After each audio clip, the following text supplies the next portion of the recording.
Dr. Boyke. Segar terus, Dok. Alhamdulillah. Segar terus. Wah, senang melihat dokter selalu sehat. Ya ini kita membahas sedikit seputar kehamilan. Dok, ini kan saya kemarin luka nih, jatuh-jatuh. Enggak ada urusan, Nggak ada urusan. Vincent, tolong dong Vincent. Manggung Ya. jatuh nih. Ngomongin kehamilan, istrinya Onat sedang hamil, Dok. Iya, Dok. Nah, mungkin ada apa? Ada masalah apa gitu bisa Ada ditanya? masalah ya, Dok ya. Sebenarnya pengen nanya nih, Dok. Kalau misalnya hamil 8 bulan kan sekarang. Oh, 8 bulanan? 8 bulan. Aduh. Kayak nggak percaya gitu, kenapa? Enggak. Iya emang Di gitu. episode terakhir udah. Ya, gimana? Iya, kalau udah hamil 8 bulan tuh untuk berhubungan suami istri masih baik nggak sih? Masih boleh. Masih boleh? Masih boleh dan tentu hanya... Dibantu teman. Bukan. Dibantu untuk kasih tahu. Kasih tahu. Ya. Karena kalau temen tahu dikasih tahu gitu Iya, loh. maksud gue juga itu ya. Karena kan hamilnya perutnya udah besar, jadi posisinya yang mesti lebih diperhatikan. Gitu. Yang mana tuh, Dok, yang terbaik posisi apa itu? Posisi yang miring, seperti sendok dan garpu gitu kan. Oke. Pasang seperti itu. Sumpit nggak boleh sumpit? Yang nggak boleh lah. Sumpit kan buat makan mie. Kalau sendok dan garpu tuh posisi yang menyamping saling miring seperti itu yang supaya paling baik. tidak tertekan perutnya. Tapi sebenarnya nggak ada problem ya, Dok ya? Nggak ada problem. Bahkan kalau mereka-mereka yang sudah hamilnya lewat waktu, supaya cepat melahirkan secara normal, biasanya itu dipancing dengan cara berhubungan. Nah, setelah berhubungan tuh ada zat di dalam cairan laki-laki itu Bisa memicu yang kontraksi, bisa memicu kontraksi. Oh, berarti malah bagus ya, Dok? Ya, makanya kalau Udah saya pulang dulu, saya berangkat. masih 8 bulan, masih 8 bulan. Nanti gimana Oh, sih? ya saya kira kan boleh. Kita pengen buru-buru aja jadi bapak kali ya. Tahu lu lagian gantian dong. Ngomongnya gantian. Oh, iya. Kalau semua. Dok, kalau di dalam medis, ngidam itu benar adanya nggak sih, Dok? Sebenarnya benar. Oh, iya? Karena di dalam kehamilan itu ada hormon yang dikeluarkan ya. Gonadotropin itu yang mengakibatkan itu si lambung itu jadi lebih cepat lebih cepat penuh.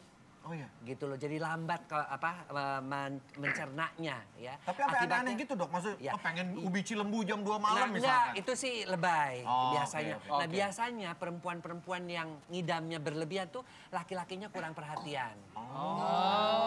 Misalnya udah kawin, hamil, tapi masih suka main gaple di rumah temennya. Nah, dia untuk bisa menarik bagaimana caranya supaya si laki-laki itu memperhatikan dia, maka dia minta yang aneh-aneh. Minta martabak lah, tengah malam suruh manjat pohon mangga lah. Lebih ke psikologis betul? Lebih kepada, banyaknya lebih pada psikologis. Kalau nggak gaple misalkan dia mainnya capsa gitu nggak apa-apa. juga. Pokoknya penting tuh Oh, yang penting diperhatiin. perhatian ya? Oh, saya kira Perhatiannya. gaplenya. Kalau mual-mual dok kan sering tuh. Morning sick. orang hamil Ya, sick, iya, iya. itu biasa. Wajar dok. Itu sesuatu hal yang wajar. Yang tidak wajar tuh seperti apa dok? Kalau mualnya berlebihan, hiperemesis gravidarum. Artinya dia itu mual dan muntahnya tuh berlebih-lebihan sampai kulitnya kering, kemudian kencingnya sedikit, bahkan dehidrasi ya mukanya jadi kuyu dan seterusnya gitu. Nah, itu yang harus ditambahkan makanannya melalui infus biasanya. Oh, jadi harus ke rumah sakit. ya, Dok? Harus ke rumah sakit. Tapi kalau masih hanya mual-mual biasa, Itu biasa. masih Normal bisa ya? dikasih obat biasanya anti mual boleh. Ini Sansan katanya mau nambah lagi loh, udah anak udah 3 mau nambah 4 katanya nih, Dok. Cukup 2 juga asal berkualitas. Sebenarnya zaman sekarang. Ya tuh saya udah cukup 3, masa kurangin 1, Dok? Oh iya, nggak bisa. Yang udah terlanjur ya nggak usah. Terlanjur Iya, ya iya. udah. Tapi kalau 2 anak aja cukup. 2 anak aja gitu cukup loh. ya. Itu kan slogan kita Betul, ya. betul, betul. Keluarga Karena berencana. nggak gampang juga sekarang ngedidik Iya, anak dan juga nyekolahin juga Setuju, biaya setuju. dan sebagainya. Meskipun kita percaya dengan rezeki dikasih oleh Betul, Allah, tapi betul. 2 itu sebenarnya udah cukup dan 2 itu cukup ya. kualitas. Ya. anak Vincent yang tuh pengen lebih nambah tapi nggak berhubungan. Caranya gimana dok? Kira-kira? Nggak bisa. Ya. Nggak bisa. Gimana? Oh, berani Nggak dong, pakai dong, produk. dong, dong, dong. Iya, iya. 2 tuh udah cukup kan ya? Iya. Makanya dulu ada gini, 2. Raka mungkin Kurang lagi. Raka ada pertanyaan. Sansan mungkin, Sansan. Kalau nggak ada nanya, gue pengen nanya juga nih. Kayak kan ada yang mualnya justru nggak bisa nyium bau suaminya. itu ya. Ngelihat muka suaminya, enek. Itu bener gak sih, Dok? Itu Lu betul. kayak gitu ya? Itu Istri betul gue juga. ketemu gue gitu lagi. Tapi lebih ke Itu dari sebelum nikah kan kalau nggak salah. Kalau sebelum nikah sih bukan berarti nggak cinta dong. Berarti nggak cinta. pacaran waktu itu. Lu juga ya kalau ketemu gue gitu ya? Iya. Enggak, Dok, saya mau nanya, Dok. Enggak, itu bener nggak tuh? Itu bener nggak? Bahwa sampai Mencium. nyium, ya Oh. beberapa minyak wangi yang dulunya dia suka dari suaminya, dia tiba-tiba nggak suka itu itu memang orang bilang itu bawaan bayi, bukan. Itu karena perubahan hormon di dalam tubuh kita juga. Berarti bukan bawaan bayi ya? Bukan. Termasuk perubahan dalam mencium aroma-aroma yang tertentu. Bahkan ada yang seneng bukannya minyak wangi suaminya, malah minyak angin misalnya. Dia malah lebih suka dengan wangi-wangi seperti itu untuk menyesuaikannya. Iya. Jadi bayi itu tidak bersalah ya? Bayi itu tidak bersalah. Dan juga ya artinya kalau sudah mulai kita melihat wanita itu mengidam, para suami-suami mesti introspeksi. Makanya saya selalu mengatakan kalau misalnya perempuan itu berobat, datang sendiri, mana suaminya? Jangan cuma mau bikinnya aja. Pas mau saya nggak kayak kontrol, gitu deh. enggak kan? Nah, itu yang bagus. Gitu. Istrinya nggak ikut, suaminya doang yang datang. itu lebih gila lagi. Ngapain? Aneh. Tapi dok, ini pertanyaan teknis banget sih sebenarnya. Kalau telepon nggak ada kabelnya itu bisa bunyi nggak sih dok? Nggak bisa Bu. Kita coba ya. Coba. Nggak bisa lah. Tapi ada telepon, ada bunyi nih. Mana? Enggak tuh. Enggak ada bunyi. Ada. Ada tuh. Halo? Halo? Kuis. Halo, dengan siapa nih? Boyke. Yeay!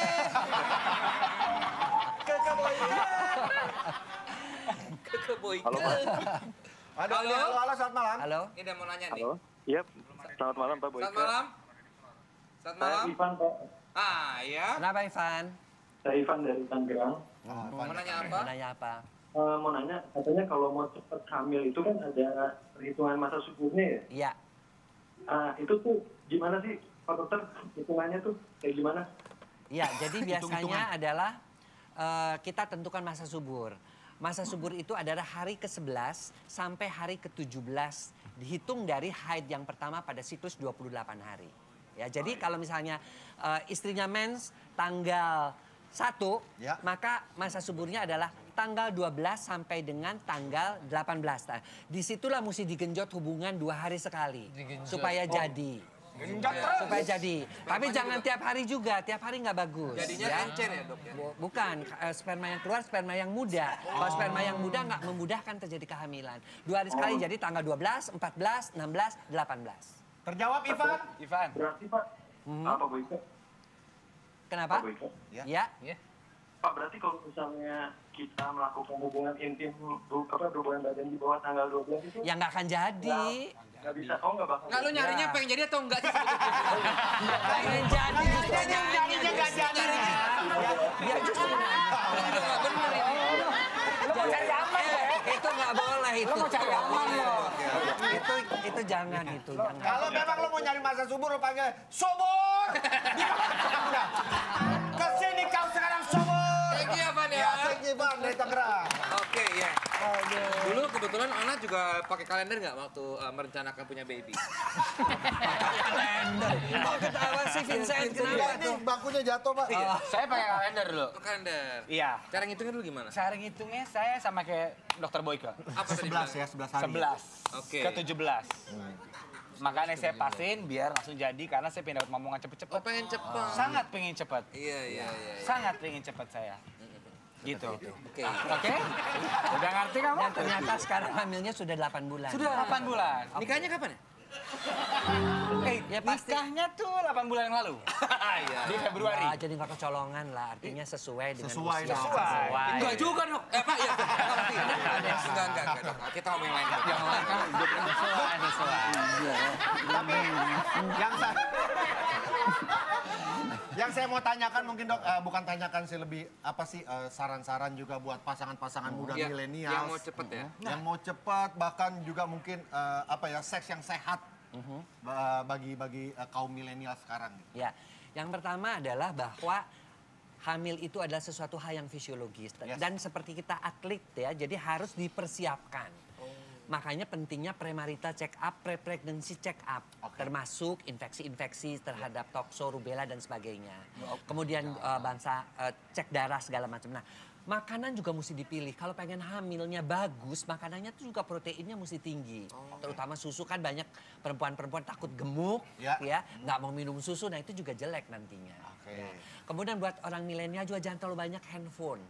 kalau mau hamil. Karena apa? Radiasi dari handphone itu juga mengganggu kualitas sperma ya? maupun kualitas telur. Dan kapan ngelakuinnya kalau kita main gadget terus ya dok? Iya, itu juga benar ya. Jadi kapan ngelakuinnya? Jadi artinya dibatasin. Lebih banyak olahraga lah, lebih banyak. Saya selalu mengatakan untuk melakukan hubungan seksnya juga betul-betul dihitung masa suburnya. Dan pada masa subur itu betul-betul si suaminya juga nggak lembur, si istrinya juga nggak terlalu capek supaya jadi. Ya, kondisinya prima ya? Kondisinya juga prima. Sangat prima. Untuk hamil berhubungan dengan durasi nggak sih dok? Untuk hamil tidak berhubungan dengan durasi. Tapi kalau durasinya bagus, si wanitanya puas, itu biasanya otomatis telurnya akan keluar. Yang bagus ya? Yang bagus berapa lama? Anda ini pengen tahu Pak. Ya iyalah, wajar itu wajar. Itu wajar pertanyaan biasa dok ya. Wajar. Tapi bagus saya pengen tahu juga. Ya, jadi artinya memang penelitian sih menunjukkan asam masa subur tidak memerlukan durasi. Tetapi kalau paling bagus ada beberapa penelitian mengatakan bahwa kalau seseorang itu si wanitanya mengalami kepuasan, orgasme, maka telur juga akan lebih mudah dikeluarkan dan mudah terjadi pertemuan. Bahkan ada beberapa yang mengatakan biasanya seringkali anaknya itu ke arah cowok karena suasana di rahimnya menjadi basah. Oh, pas banget anak saya cowok dok. Berarti istrinya orgasme gitu ya? Iya kan? Nah. Sudah. Oh iya. Oke. Dok, saya mau nanya sekali boleh nggak? Oke. Nggak ini penting. Ini dok, pas istri saya udah 7 bulan ke 8 bulan, wajar nggak sih kalau misalnya saya tuh kayak sedikit agak malas berhubungan intim karena mungkin udah mulai ini loh. enggak di bulan ke-7 ke-8 kan udah mulai gede banget tuh dok. Ya asal nggak selingkuh aja. Karena Enggak, beberapa selingkuh sih enggak dok. Cuman wajar nggak sih kalau saya jadi agak berkurang gitu loh? Mungkin agak apa karena berkurang saya parno, boleh mau ada aja. anak nih gitu. Ada. Biasanya pada kehamilan muda memang pria-pria itu lebih suka karena dia merasa dirinya jantan, bisa menghamili kan, bisa bikin si wanita juga merasa senang karena dia merasa sebagai wanita yang sempurna. Ke-8 bulan itu mungkin karena takut. Iya. Ada mitos-mitos yang mengatakan ntar jangan terlalu sering ditengokin, nanti ntar Takut keguguran dan sundul-sundul ya, Dok, ya? Ya dan sebagainya. Enggak ada kaitan. Itu kan ada ketuban, ada apa. Nah, ini Itu nih. nggak bakal kesundul kan, Dok? Enggak mungkin ini. Saya nggak tahu anak Dia mikirnya kalau palanya ada begini, wah ini gak ada gara-gara sundul itu. Enggak itu dok, yang saya takutin. Itu nggak ada Dia kan kan ada rahim, ada ketuban, ada segala jauh. Jadinya nggak akan Jauh ya. kesundul-sundul Oh, berarti saya lah. normal. Jauh kan Dok, ya? dok, kalau ketuban kan jauh ya? Iya. Itu ketuban, Iya, daerah benar. ketuban. Ini ada telepon selanjutnya ya. Orang di Jakarta ketuban. Selamat malam. Halo, selamat malam. Halo, Ya malam dengan siapa nih? dengan Sandi di Serang. Oh di Iya, Serang. Sandi. Oh nggak Serang balik. Vincent ah. Serang. Iya silakan mau nanya apa ke dokter Boyka? Iya, gini dokter, aku mau nanya, kalau misalnya kehamilan yang terjadi di umur bisa dibilang di bawah 20-an itu, Bagus. dampak buat si perempuannya itu apa ya dok? Ya. bagus. Nah makanya kita selalu mengatakan menikahlah di usia yang cukup. Ya, karena kehamilan di bawah usia 20 tahun itu akan meningkatkan resiko kehamilan. Ya, kenapa kita harus menunda sih pernikahan? Ngapain sih kudu sama-sama ngebet? Enggak. Yang perempuan juga kalau bisa sekolah dulu deh. Kalau enggak paling minimal lulus SMA lah.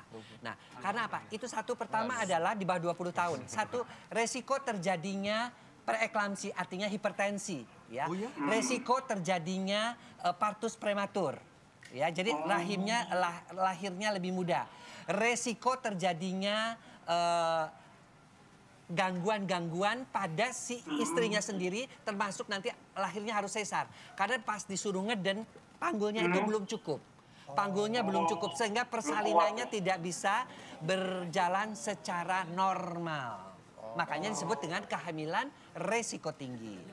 Jadi sebaiknya kalau mau menikah, nikah aja ya, bisa di atas 18, Jadi yang 40 ke atas tinggal keluar gitu dok ya? Enggak, itu lain lagi. Desta, itu kalau di atas itu juga resiko tinggi. Ya, sama, jadi di bawah 20, 19 di bawah 20 itu resiko tinggi, di atas 35, 40 juga resiko tinggi. Kalau dia itu resiko tingginya apa? Kemungkinan bertambah besar kecacatan daripada anak yang bayi yang dikandungnya, yang disebut dengan mongoloid syndrome, ya artinya anaknya mongoloid. Banyak yang jadi tahu ya, ini bermanfaat. Iya, ini Ada bermanfaat. lagi yang mau tanyakan? Cukup ya kayaknya ya. Iya, cukup. Oke langsung. Di Serang. Berangkat. Ya, Saya tutup tanya lagi dok. Usia berhubungan dengan durasi nggak sih, Dok? Enggak. Saya justru menemukan usia tua kan, apalagi kalau yang terlalu sibuk pulangnya malam-malam melulu, itu biasanya juga kemampuan fisiknya menurun. Akibatnya apa? Ejakulasi dini. Sering banget. Saya menemukan sekarang angka ejakulasi dini ini sampai 85% pada pria-pria. Jadi yang normal berapa menit? Jadi yang bagus. Usahakan di atas 3 menit. Usahakan di atas 3 menit. Oke dokter, terima kasih banyak. Thank you, Dok. Kita bahas malam hari ini bersama Dokter Boyka bisa menambah hasanah kalian ya tentunya dalam koridor seks sehat itu Iya, Dok ya. yang sehat. Dan juga yang buat yang lagi pada hamil semoga lancar-lancar. Onat juga lancar-lancar. Kita bisa bikin rubrik khusus Dokter Boyke ya. Iya, gue ikutan juga ya. Thank you Dokter Boyka dan thank you Sama-sama. juga buat Killing Me Inside Reunion. Reuni tanggal 6 Oktober di Synchronize Fest. Ya, terima kasih, sukses selalu dan jangan lupa ikuti activity di Netplay. Caranya gampang, langsung saja cek handphone kamu dan ikutan activity-nya kan ada hadiah kejutan buat kamu yang paling aktif di Netplay. Yuk join sekarang. Iya.